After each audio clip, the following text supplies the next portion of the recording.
Right. We are back. Personal Trainer Talk.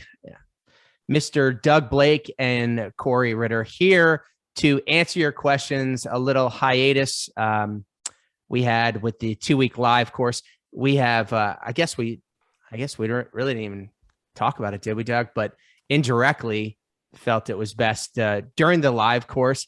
We just got to take a break during those 2 weeks. So every 2 months, we're fully devoted and dedicated to the students that are coming in from all over the country and even the world. Some different countries come in, and it's very difficult for us to make it happen. With that being said, we are back and we are ready to make it happen. We've got a bunch of questions here that we're going to answer. And just keep in mind, every Wednesday, 2:00, Doug and I will be answering your questions. So if you do have questions, let me give you the email address where you can send them, or you can post them on our Facebook group, Body Design University, or the Facebook page, Body Design University. Or you can email them directly to us at info@bodydesignu, as in university.com. So info@bodydesignu.com. You can send your questions, no matter what it is, business, science, anything at all that we can do to help kind of further the conversation and help you further along your results. That's really it. What's going on, Mr. Blake? I put my glasses on. To give that sense of intellectual almost interest, right? Dude, don't even act like that. You're always wearing your glasses. So I'm finally, I think, is it conceding? Is that what would it be like? I'm finally getting to the point where I'm throwing on my glasses like almost every day. I was talking to a really good friend of mine down in Florida that I grew up with. We've been friends, 35 years now. And I'm like, why are you at where we got to dinner? I could barely read the menu. I mean, I look over at him and I'm like, dude, are you having any issues with it? And he's like, yeah, I just started noticing it. And I'm like, oh, okay. If you just started noticing it, I'd give you about a year and then.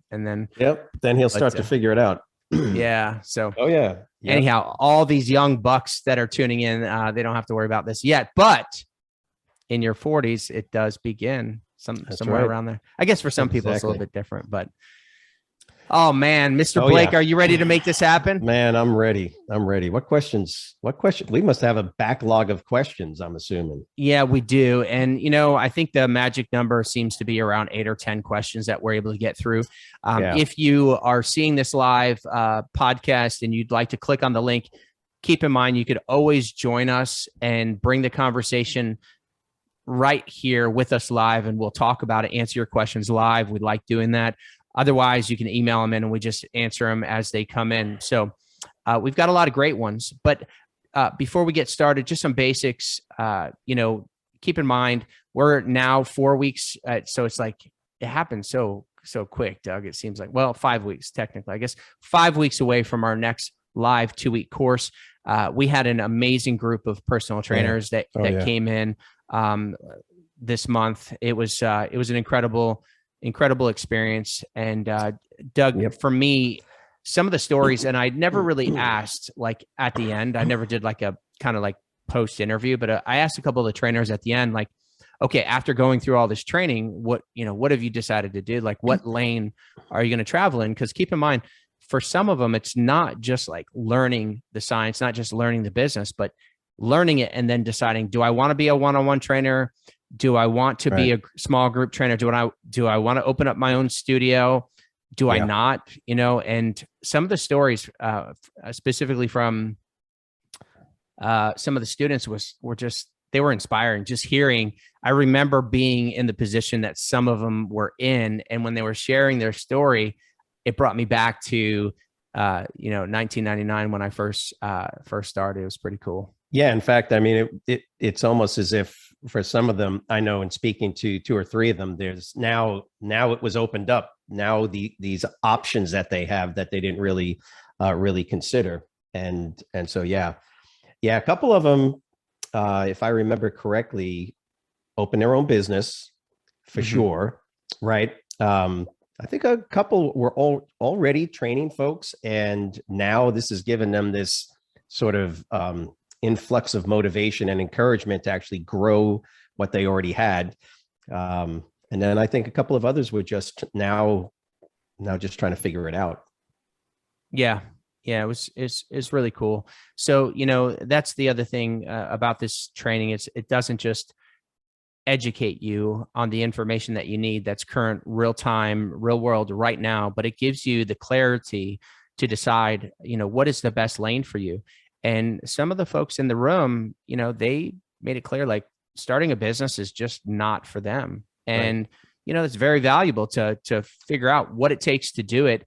And then whether or not that's what you want to do. And then a few of the others were incredibly inspired and on a mission, like already started their checklist, and they're just really cool to get back and make it happen. And then also having goalposts of like, okay, if they kept asking me like, okay, at what point do I open up my studio? If I start training, like, and usually I use a revenue number of $10,000 or above. I found trainers that have the ability to develop a book of business above $10,000 a month and provide good service and that are getting results.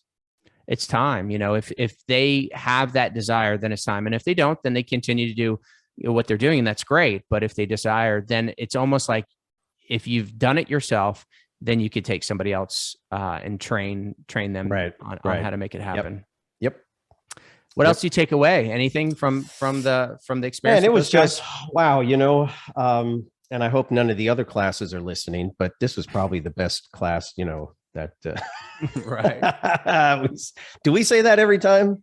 Is that appropriate? You know, it does seem like that. But I mean, genuinely, it seems like each class, you know, gets better. I mean, they were very engaging. They had great questions. They were really interested in learning more and being the best. And that's always exciting and just great for Doug and I when we're teaching a group. So we're looking forward to the next group that's coming in in April. If you are interested, go to bodydesignu.com and we can get you some information. All right. So the first question we have here is coming from Steve Gwynn, and he is from Dallas, Texas. He is asking, what is the advantage of push-pull split routine? What is the advantage to doing a push-pull split routine with my clients? Doug, I'll let you jump right into that one. Okay. Yeah, I mean, it's a great question. We get asked this all the time. I think I've been asked, you know, for years, what's the best program design, right? I mean, we've seen every type of routine that you can think of, because really all we're talking about is splitting up muscle groups. And really the advantage to what we call the push-pull, which is simply one day of the week, you would do the pushing muscles, i.e. upper body pushing muscles, the chest, the shoulders, and the triceps on one day, right? You take a day off or whatever. And then the next day, the quote pulling muscle groups, which would be the muscles of the back.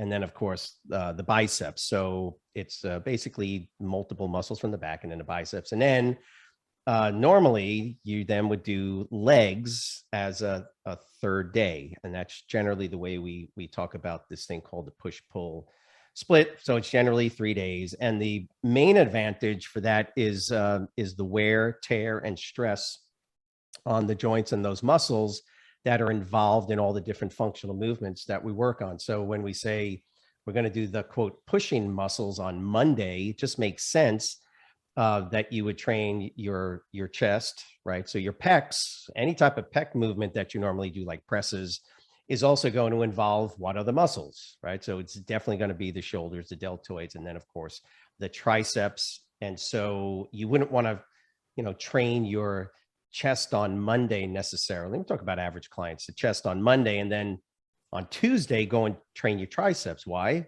Because your triceps basically got trained on Monday. You know, whether you trained your triceps or not, they got beaten up pretty good if you were working out hard, right? Everybody knows that you know, when you do like bench press or something, you feel that in your triceps, don't you? I mean, I know I do. And my delts. So the idea is that you're not going to overtrain sort of the ancillary muscles when you train these larger muscles. Same thing with the biceps. So the real advantage is that you're not overtraining, for instance, your biceps or your triceps, because you're training those muscle groups, you know, a day or two later.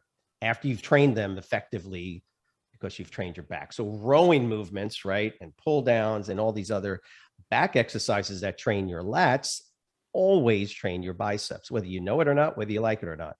Yeah. So the advantage to the push-pull is simply that you're not going to, or you tend not to overtrain the smaller ancillary muscles, and of course, thereby affecting the joints as well. So there's that kickover effect. So yeah, you know, I know a lot of the trainers that are tuning in, like they're very familiar with the different split routines. They're training multiple times. You know, some of them are doing 2 a days, all kinds of, like, you know, back in the day when we used to train nonstop. I think a couple of the other big things is just understanding, like, why do we even do a push pull, like, or some of these other split routines? It's simply to give the muscles, you know, the time to rest before we hit them again.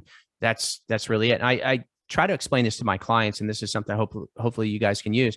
But, you know, because they would want to come in, whether it be a total body or train right away.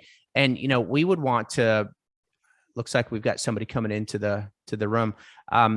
We'd want to literally, like, you know, train them as much as we can. But the reality is we need to give them time to rest. And so I use this analogy where on the interstates at night, what happens? Well, the tractors come out and the lights go down on the interstates and they rebuild the road. Well, when you do a push pull, you're hitting the muscles. The goal is to hit them really hard. Okay. So you break down the muscle, and as you sleep and you eat properly, you're repairing throughout the night. So the next time that you go to train them, they're properly rested and we can start back over. Doug, I don't know if you did this, but I remember doing like, you know, training 5-6 days a week where we're doing, you know, for example, chest and tris on Monday. And then again on Thursday, we're doing back and bis on Tuesday. Then again, but look, guys, look, for most of you guys training, you might be exercising every day, and you might even have the time to train for 2 hours. Okay. And just because you love it and you enjoy it and you have the time, the average client wants to get in and out, generally speaking, you know, with their weight training 3 days a week, a little bit of other exercise, cardio on the off days. So the other thing that I really enjoyed and try to explain to the clients is that when we're doing like back and biceps or chest and triceps, when we start with the largest muscle group, as Doug mentioned, you're going to hit those other muscle groups. So it's like a perfect warm up. So if I'm hitting my chest, it's like a perfect warm up to transition right into my triceps. So that's one of the reasons. All right. Right. So we've got a guest coming in. Let's see who we got. Who do we got? Let's see here. Hold on one second. All right. Gonna let you in. Abdul, you there? Let's see. All right. Into audio. Let's see here. Looks like we've got a live guest with a question. Hey, Abdul, you should be able to get a notification where you can unmute yourself. So if he joins us and pops in for a second, we'll answer his question. But that's the benefit that we've seen with the split routine, where we break up the muscle groups, give the muscles enough time to rest. But, you know, setting it up like really simple, not going against the grain. We've been teaching trainers for years. 3 main split routines are the most effective. They truly are. There's all different split routines that you can, but when it comes to the general population of people that are paying for personal training week in, week out, month in, month out, year in, year out, they're doing either 3 days a week on Monday, Wednesday, Friday, okay, 2 days a week on Tuesday, Thursday, or they're doing 1 day a week on Saturday as a total body. That is the most popular training program, not only in the effectiveness for the client, for the business, but also for doing that type of split routine. So great question there. Yep. So next question we got from, let's see, what does it take to get liability insurance? Christina Knowles in Daytona Beach, Florida. So what does it take to get, well, this is an easy one, but probably, you know, I don't know, one of the most important ones. Doug, why is this question? Why is a trainer even asking about liability insurance and how to get it? And why is that so important? Wow. What is liability insurance? Do you really need it? I mean, is it important? Come on. Yeah, I mean, this is sort of the I hate to say age old question comment that we get, which is, why do I need it? The answer is because you train enough people for long enough. Oh, it's almost a guarantee somebody's going to have some issues or some problems at some point. And it's the protection that you need legally to ensure that you don't lose your shirt, so to speak. Yeah. And you know what? A lot of people think, Doug, starting off, like they don't have anything to lose, right? And that makes sense, because when we're getting started in the business, unless you're coming from corporate America and you've built up some assets, or maybe you've inherited some assets, you're starting with nothing, and you're kind of building up your assets, right? And that's what liability insurance protects. It also protects the customer. God forbid something should happen, it provides them benefits to help them after. Okay. But it also protects you. They may have health insurance in other ways, but it also protects you from this. And the problem is that if something happens, and it's not a matter, like Doug said, it's not a matter of if, really, it's a matter of when. If you do this for long enough, something is going to happen. And I've experienced this myself with many of trainers. And when a judgment takes place, and they might have found that you are at fault for whatever reason, okay, and we could tell you story after story of the simplest things that weren't really negligent, but that there was a claim, that judgment attaches you forever. So let's just say God forbid something happens and somebody gets hurt, and maybe they break an arm or break a leg, or something happens. Okay. But they sue, and they get a judgment of, let's say, $500,000, $300,000. Well, which is not unheard of. It's not unheard of. And if you don't have liability insurance, they're going to put a judgment in your name. That means that to buy a house, you've got to clear that judgment. To buy a car, you've got to clear that. People don't want to lend you when you have that. If you want to start your own business or open up another location, it's a big challenge. So you want to avoid that. And knock on wood, I've always made sure to keep the liability insurance, because I've had a couple things happen, even in studios that I own, that I wasn't even present, and there was a judgment. Okay. But my insurance company covered it. And it's very affordable for personal trainers. We're talking about $250 a year, and it's cheaper in some cases. $250 a year for $1 million worth of coverage, $2 million worth of coverage. It's a no-brainer. So the question was, again, what does it take? It doesn't take much of anything. I think the only way that you may get rejected on getting a liability insurance policy is if you've had past claims, but if you're just getting started, normally you don't have that issue. I think if anyone has ever turned you down for insurance, that would be a challenge for the insurance company to cover you as well. But generally speaking, 95% of everyone gets approved for liability insurance. You go on to Google, search personal trainer liability insurance, and literally just buy it. Mm-hmm. Have it. And just for everyone out there that's saying, well, I work for a company and they have insurance. Well, they do. Okay. But you want to have insurance that protects you as an individual. So no matter where you work, no matter what, you always want to carry, if you're going to be a personal trainer and you're going to be providing personal training services, you always want to carry your own policy, your own independent liability insurance policy for $250 a year. Consider a cost of doing business. And so that's how you do it. We can drop some comments later about some vendors that we recommend, but just Google it, shop it. They're all pretty good. Next Insurance is one that we've looked into. Another one that I've used for years is called insureyourclub.com. Check them out. They have a personal trainer policy.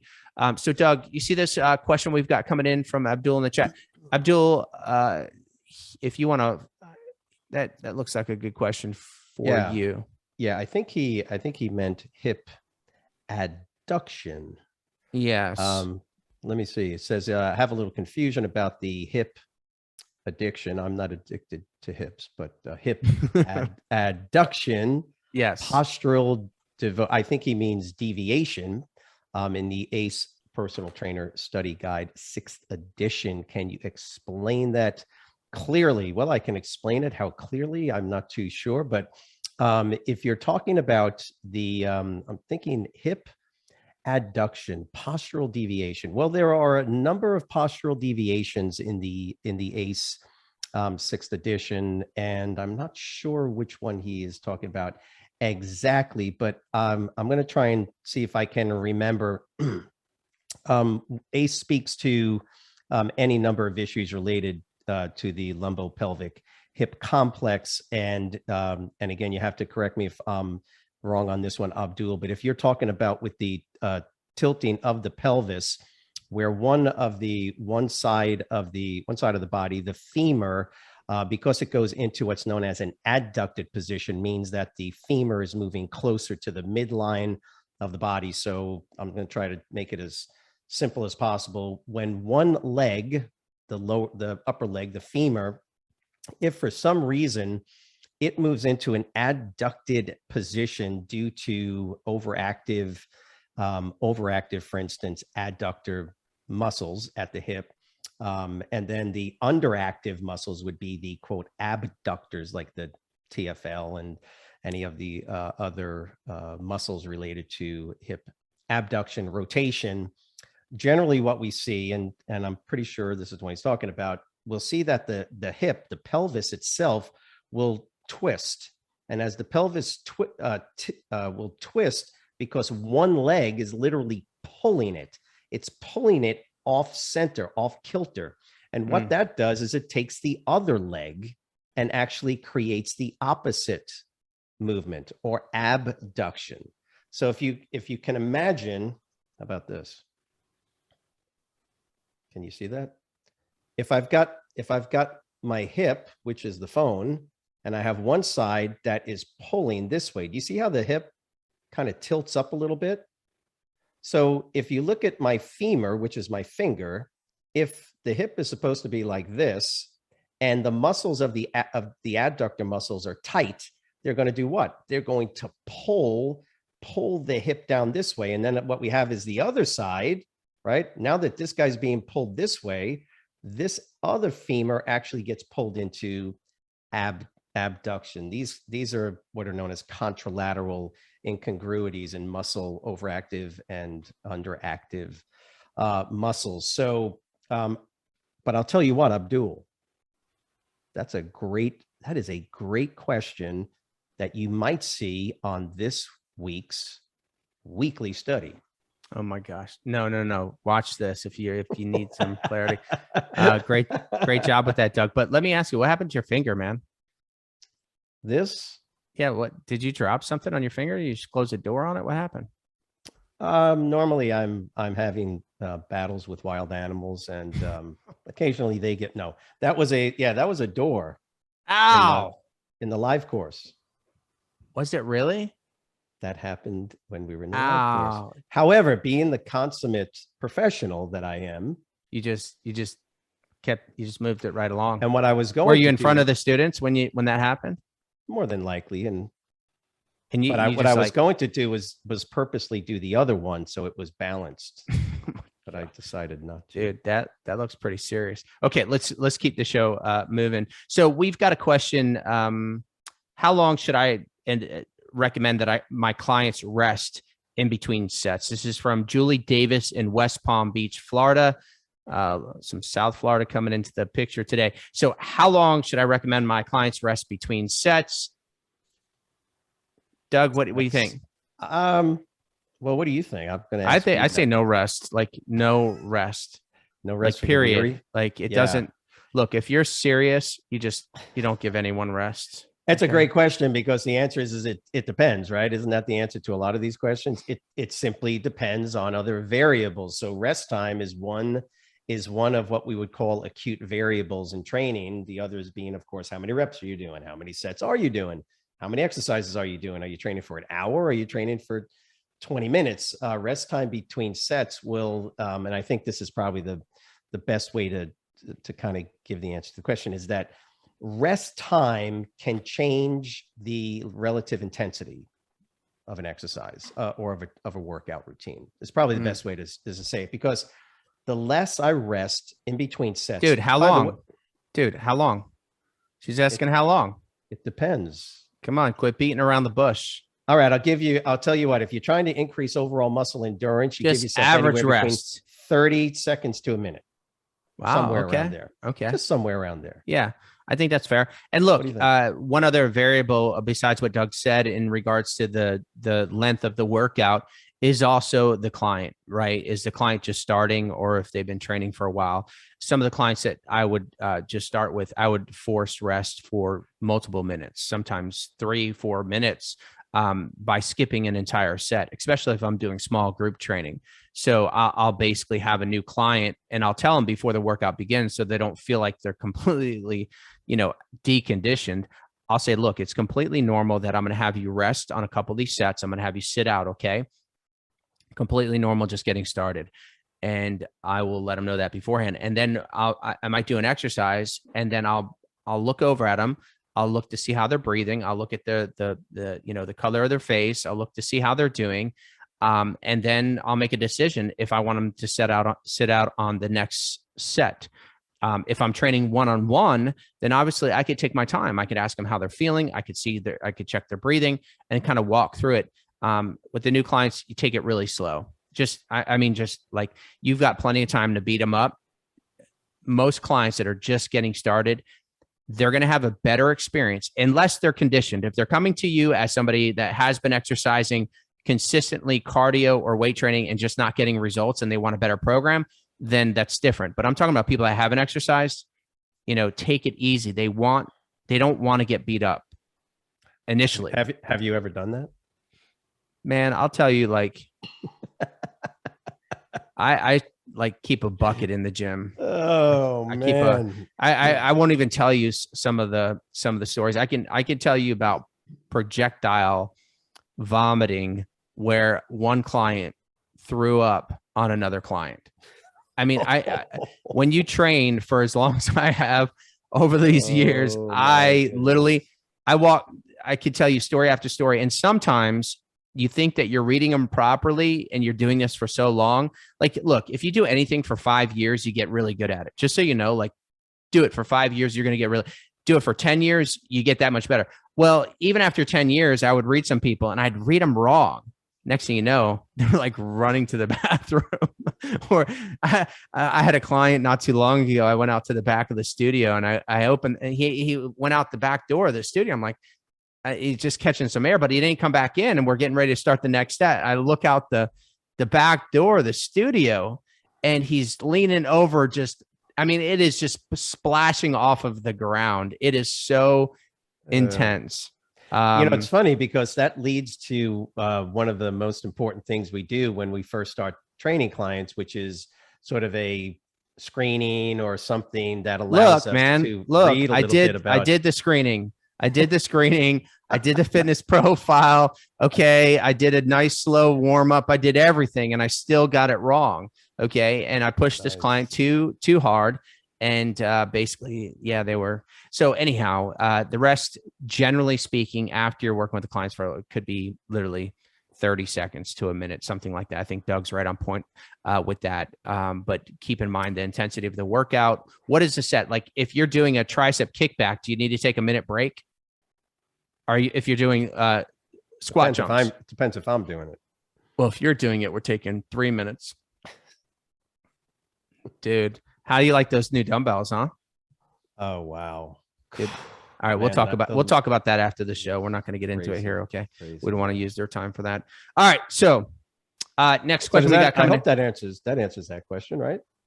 Of course, yeah. How long? And by the way, just so you know, the heavier the weight and the lower the repetitions, generally we give longer rest time because the level of intensity, heavier weight, demands recovery from the ATP, PC, and initial glycolytic systems. So this is where these numbers come in. Dude, you just confused the heck out of a bunch of people, dude. Look, let's keep this layman, okay? Go get a MyZone, right, Doug? Go get a MyZone. You want to know how long to let them rest? Go from blue to yellow. That's the rest. When they get back down to blue, kick it back up. and go up to yellow, red. I don't know why. I do not know why trainers do not almost demand that clients use heart rate monitors, to be honest with you. It doesn't it makes no sense any longer. What year is this? Yeah. Heart rate monitors, guys. Heart rate monitors. Yeah. So the rest is huge for that. But when you're with them, just use judgment.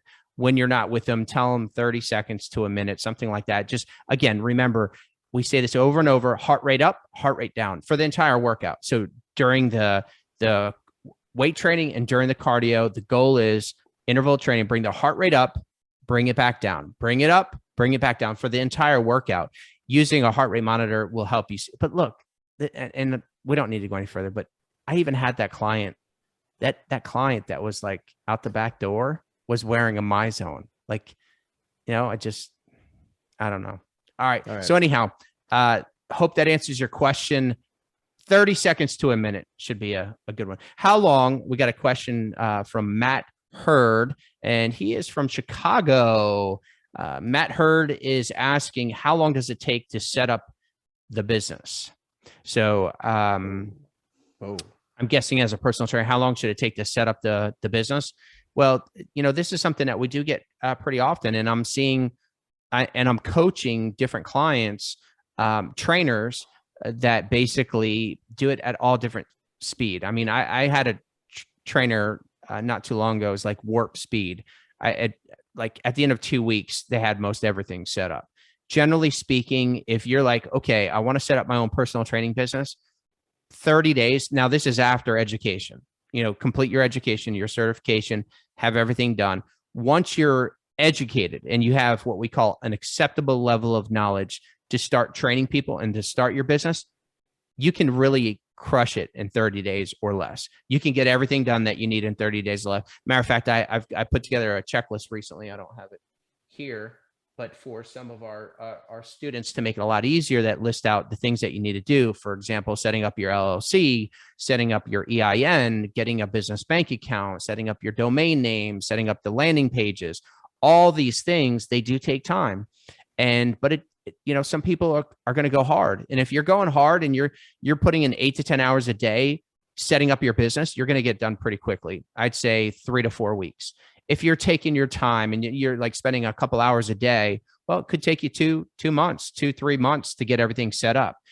But if you're not working and you could put your time to it full time, I'd say 30 days that's a goal that I usually have for new trainers. Have everything done and set up in 30 days. Don't drag this out because there's actionable items that you want to do as you're setting up your business after it's set up to start going. Meaning like, after you get everything set up and you get your first client, you're processing their payment and you start the training, then the engine, it just starts going, and you don't want to drag that out. You really don't. So I hope that helps. Doug, any other thoughts on that? Is that would you say that has some prerequisites, like they've already got a space, for instance, if they're going to do face-to-face or? Well, look, if they already got a space, I'm going to assume that they've already set up their business. Like they've already set up all that stuff. Now, if you're saying like setting up a business and then selecting a space, that's a good question. Let's just add that in. So if they already have a space, likely they've got all that set up. But if they don't and they want a space, 30 days to set up all the business stuff that you need. For example, the tax ID, the LLC, the website, the domain, the Google account, the advertising account, the Facebook account, all these things. And I'm talking about business advertising accounts, not like a Facebook profile. About 30 days. Now, once you have that done, that is generally when, and you can start during the process. Some of these things can be done, together, but you would start searching for your location if that's where you're at. Now, again, I generally don't recommend somebody to open up a studio unless they've been running their own personal training business for a little while. And generally the number that I use is, you heard me say earlier, is $10,000 a month. If you get your business up to $10,000 a month in revenue and your clients are getting good results and you've got a good little system down, well, then I say it's time to open up a studio, not before then. Now, there are some exceptions to that rule.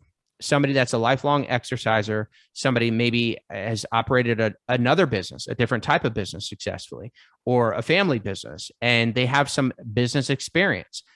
That changes things a little bit. It makes it a little bit easier. And maybe you don't need as much experience to jump into it. But generally, if you're starting from scratch and you've never ran a business, I recommend working as an independent trainer, paying rent somewhere, or for a company as a W-2, and being able to generate at least $10,000 a month in revenue. So if, for example, you're working at one of these big box gyms, the total revenue that you're generating has got to be above 10 grand a month. And generally it's going to be between, $10,000 and $15,000 a month. And then the gym that you're working for is going to take a good share of that. That's a W-2 employee, but then you don't have all the other responsibilities. Now, if you're running your own independent business, that doesn't change.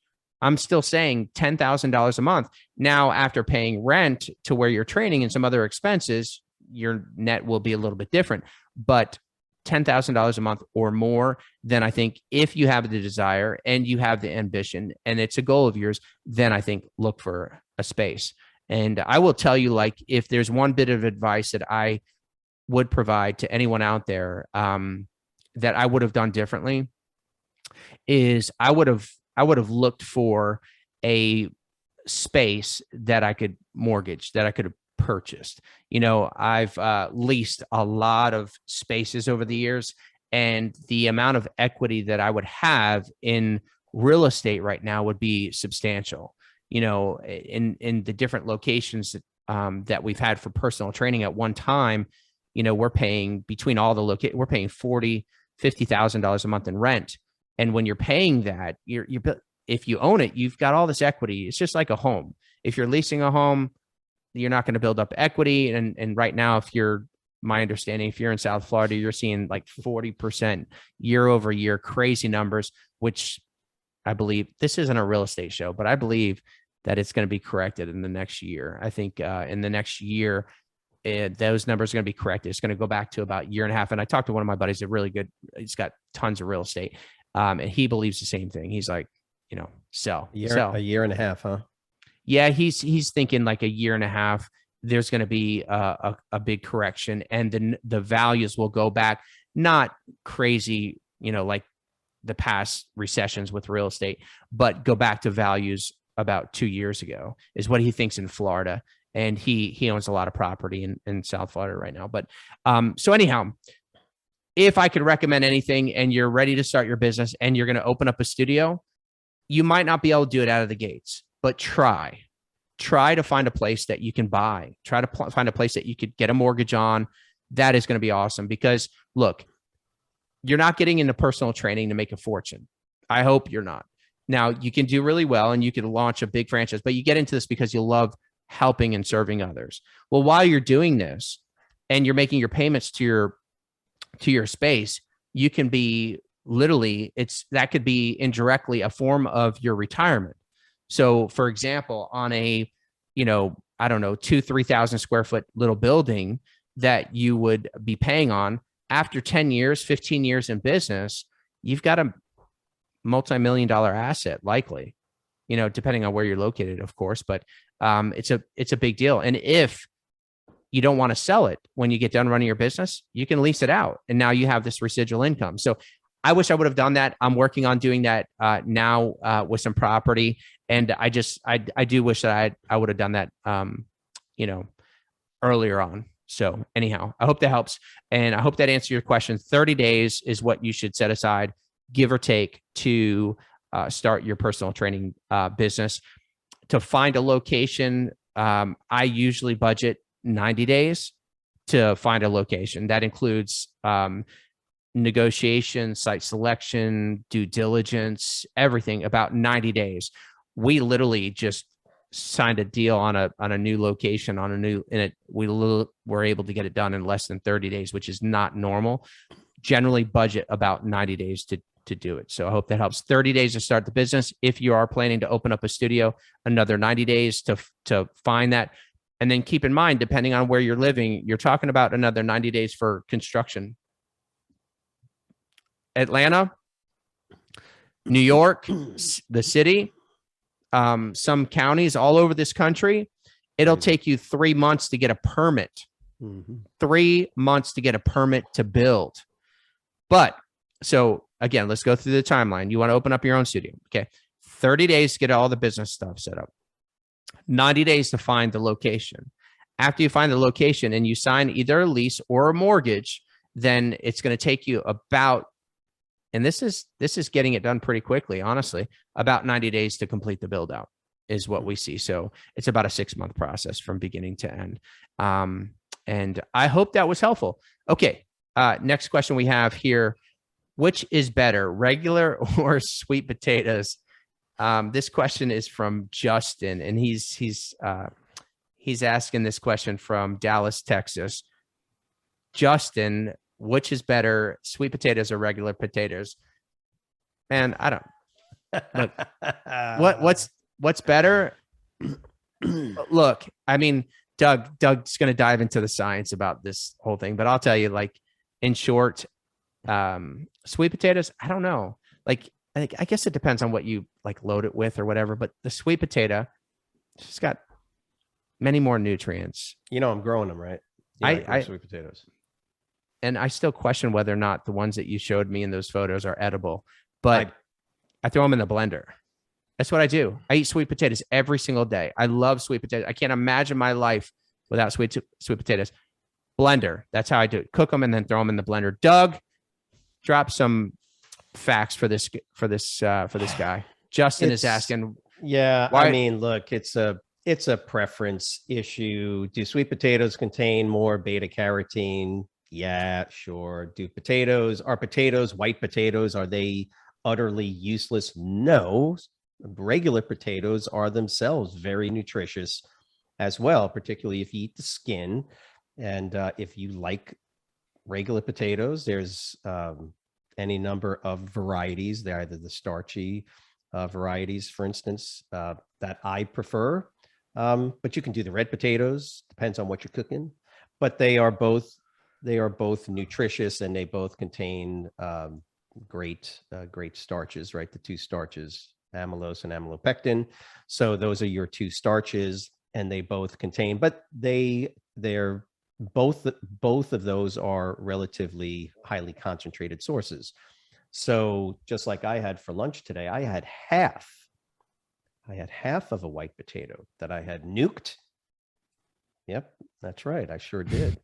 And and right outside there, I've got tons of sweet potatoes growing. Now here's just from the potato itself. Yes, nutritionally, there are some differences, but in my opinion, not enough to make any difference one way or the other. Why don't you try? How many sweet potatoes do you have growing?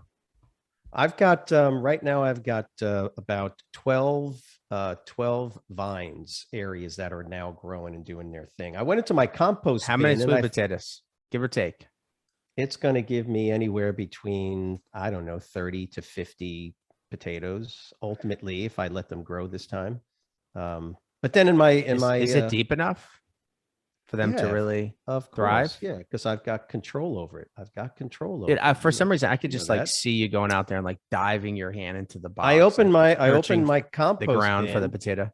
I opened my compost bin, and there were sweet potatoes growing out of my compost bin now. So guess what? I just leave them there, and I'm going to get more sweet potatoes out of that one. But oh my God. They are different. They are different families. Okay. And here's the thing that you got to keep in mind, that potatoes, what we call white potatoes, are true potatoes, whereas sweet potatoes, generally, the American sweet potato, these are yams generally. So they are from a different family of plants. You can actually eat the leaves on a sweet potato, but don't eat the leaves from a white potato. Dude, which is better?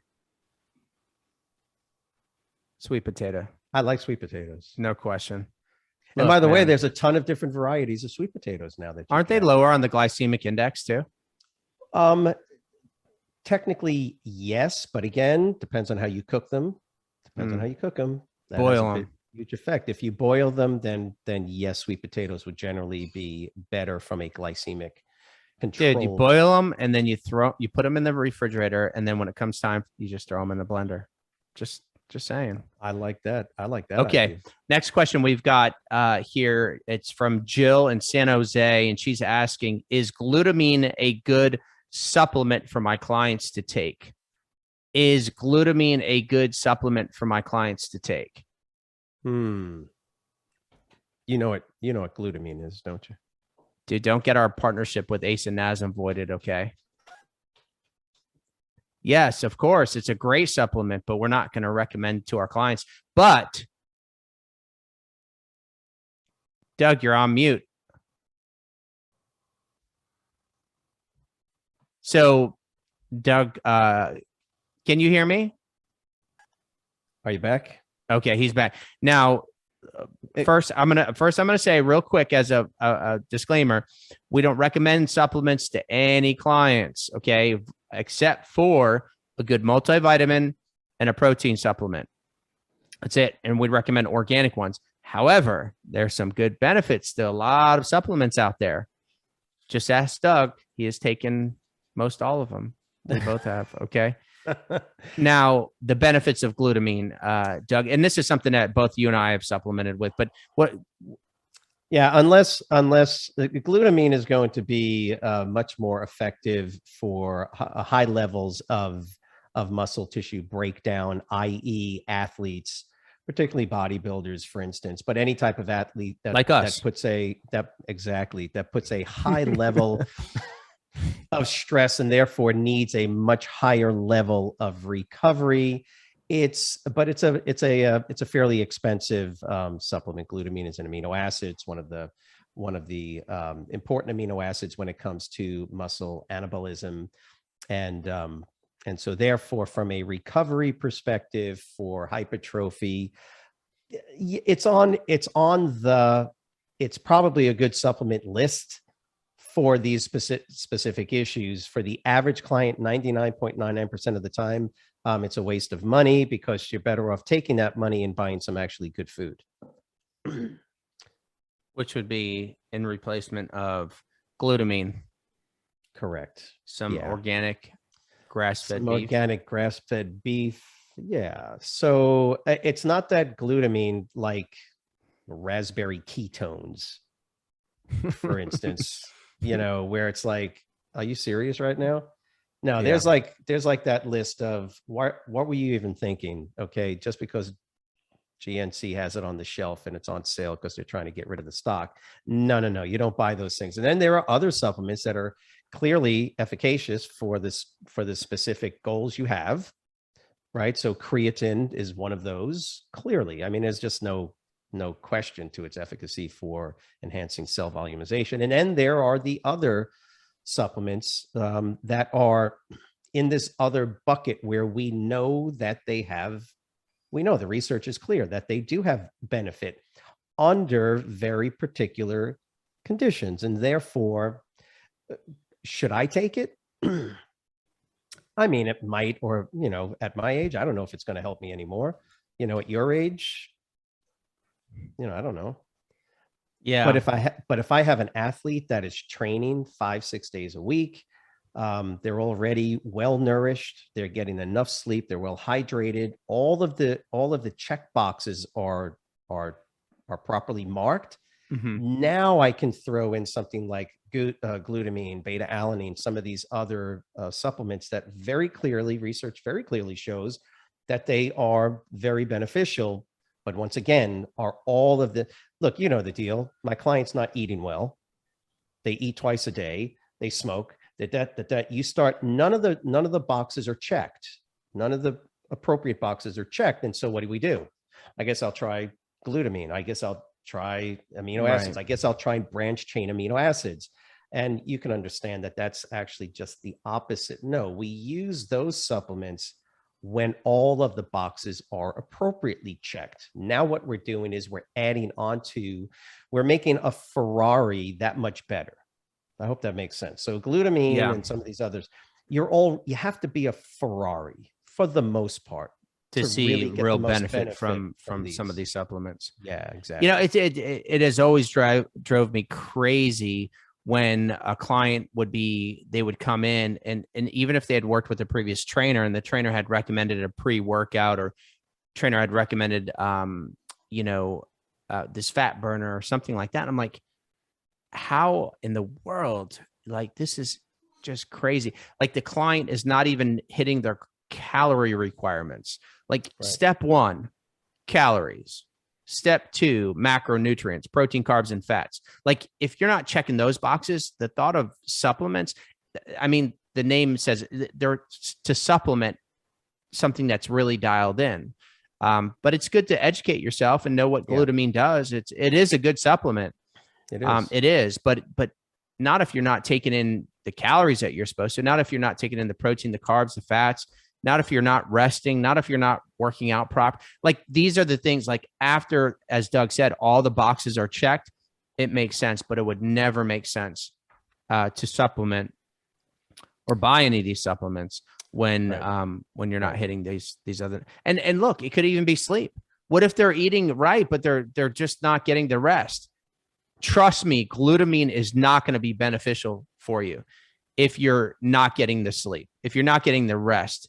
Glutamine assists with recovery. If you're not even getting the proper sleep, it makes no sense. So, and again, we wouldn't recommend these supplements to our clients, but it is a very important. I think every trainer out there should go on Google and search the top 5 to 10 selling supplements and educate themselves, or just come to Body Design University. I mean, we'll do it. We'll walk you through all the top sellers and explain the benefits, the pluses, the minuses. But it is important for all trainers to understand, because the clients are going to have questions, and you don't want to not be able to answer the question for a client when it's something that is pretty, especially as these fads come around. Like, it's so important for the trainers to know these fads, because the clients come in and like, want to get into ketosis, and I want to like the lemonade, wow. Like I want to do the silver. What is the coffee one? What is the the green tea coffee extract? No. The guy that's suppose it's really good coffee. It's like silver bullet coffee or something like that. Oh yeah, bulletproof. And like, hey, can I just do this? And like, I'm like, and not eat. And not eat. That's what you want to do. You want to eat this bulletproof, drink this bulletproof coffee, not eat. And so anyhow, all right. Next question we got coming in. How much should I charge for my personal training services? This is, I'm just getting started. This is from David in Freehold, New Jersey. Great question. Charge more than you think. That's all I'm going to say. It's like, charge more than you think you should. So many trainers undervalue their service. Now, if you're a busted trainer and you really don't have an acceptable level of knowledge, then go ahead and charge $20, $30 a session. Okay. But if you're not a busted trainer, okay, you're a good trainer. You've like taken the time to study this. You practice what you preach. Like, you live this. You're inspiring. You are dedicated. You're professional. Like, if you check all these boxes, you're on time. You're all these wonderful things that make up a great trainer. If you're that, you should never charge less than, I don't care where you are in the country, you should never charge less than $75 a session for one-on-one. If you're doing small group training, it's a little bit different. But today, we want you to make a living. We want you to make a good living. And even in the smallest towns, we are successfully charging $75 a session, because there's people in those towns that will value your service. And no, you might not be everything to everyone. And a lot of people are listening. It's like, I'm having a hard time getting $30. I'm getting a hard time getting $40. Trust me. There's reasons behind that. And, but if you check all the boxes, you can easily charge $75 per session or more. Doug? I saw a feed in my Facebook feed. And a trainer was saying, for the next 4 weeks, $10 a session.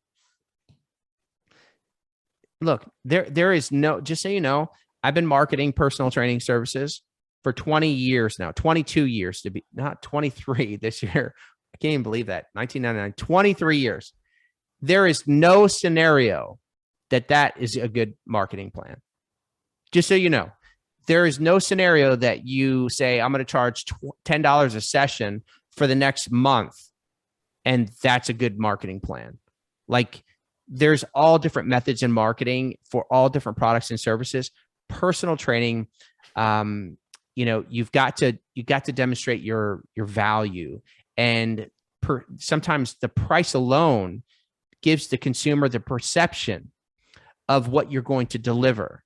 So if you have a value of $10, the perceived value is that you're not a good trainer.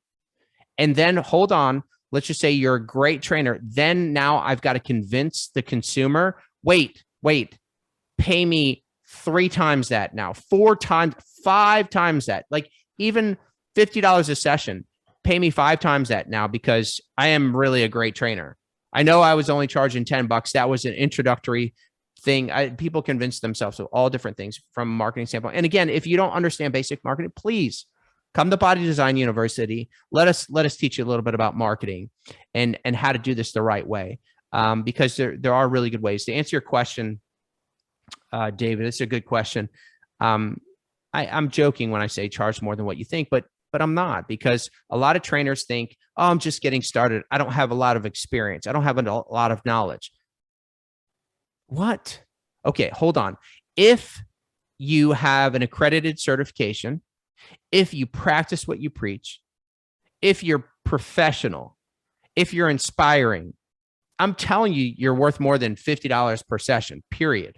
Like that's just it. And you've got to convince yourself. And if you can't do that, again, come see us. We'll convince you that you're worth more than that.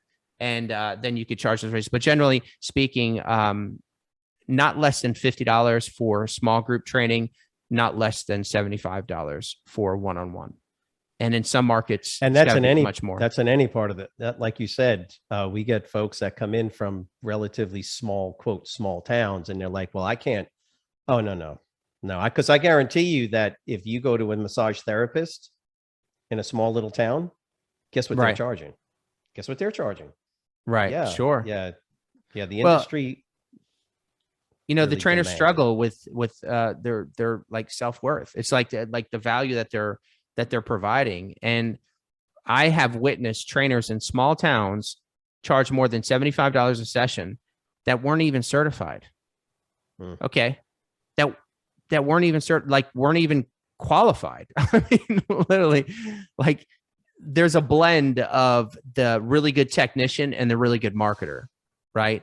And as a trainer, you've got to be both. You really do. You got to be a really good trainer, really good, but you also have to understand your worth and really be good at the marketing part of it. And so with that being said, what do you charge? Again, in the smallest of towns, I would say, but it's different. If you're in New York City, you're charging much more than what I just said.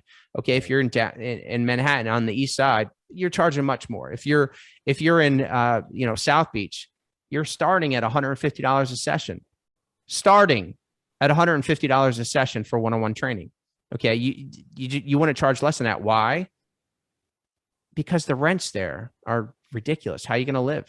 So anyhow, we can dial that in for you. Is that Bella? Is that Bella in the background? Bella's making an appearance in the background. She's like, oh, I just woke up and I'm just going to go see if there's guys. Okay. That was the last question. Thank you so much for coming on. We look forward to this every week. Each week, we're going to have more questions. Doug and I have had the thought of bringing on some guests too in the near future. That's something that we're looking into. And so if you'd like to join us, you'd like to be a guest, or you have a question, remember info@bodydesignu.com. We look forward to this every Wednesday. Doug, leave them with some words of wisdom. Wow. You just threw that on me, didn't you? Look, get out there and motivate and encourage, even when you're not motivated and you ain't encouraged. Get out there and do it for somebody else, because I'll tell you what, it'll turn your day around. Am I right? Man, that's pretty good. The fastest way to get inspired. For everyone out there, the fastest way to get inspired, this is why trainers are always so motivational and so inspiring, is to inspire somebody else. Just remember that the fastest way to inspire yourself is to inspire somebody else. Guys, have a great week. Thank you so much for tuning in. We'll see you next Wednesday, yes, 2 p.m. Eastern time. Mr. Blake, catch you on the flip side. Yep. See ya. Bye. See ya.